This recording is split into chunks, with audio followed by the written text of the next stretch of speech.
Welcome back po sa Panahon TV. Time check muna tayo. Ang Philippine Standard Time po natin ay 5:08 ng umaga. Ngayon alamin naman po natin ang agwat ng temperatura sa iba't ibang bahagi ng bansa.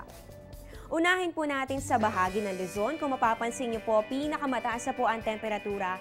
Dito po yan sa May Lawag City na meron po 26 to 32 degrees Celsius. At dito naman po sa Baguio City, malamig pa rin po ang temperatura na aabot po ng 16 to 23 degrees Celsius. Ngayon punta naman po tayo sa bahagi ng Kabisayaan.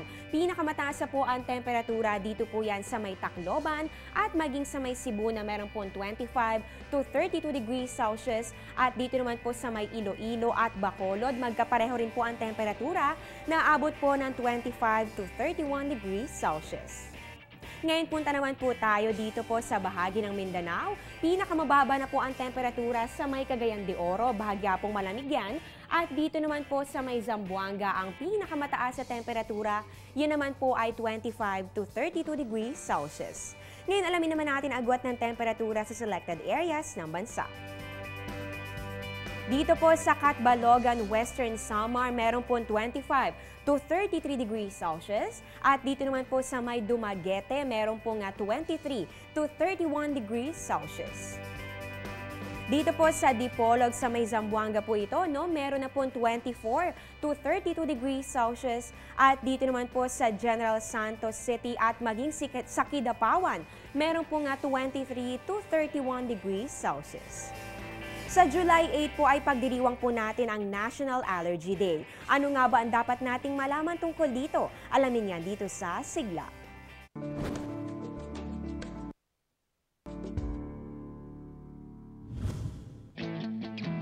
Ayon sa Presidential Proclamation No. 1313, ginugunita tuwing ika-8 ng Hulyo ang National Allergy Day upang mamulat ang sambayanan sa lumalaking problema sa mga allergy.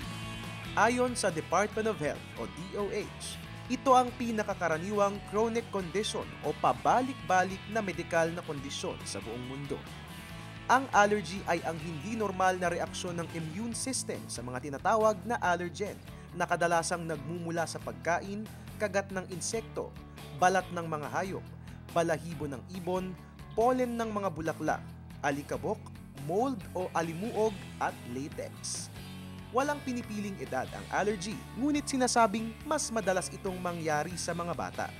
Maaari ring magkaroon ng allergy sa paninigarilyo o usok ng sigarilyo, polusyon, impeksyon sa katawan, at hormones.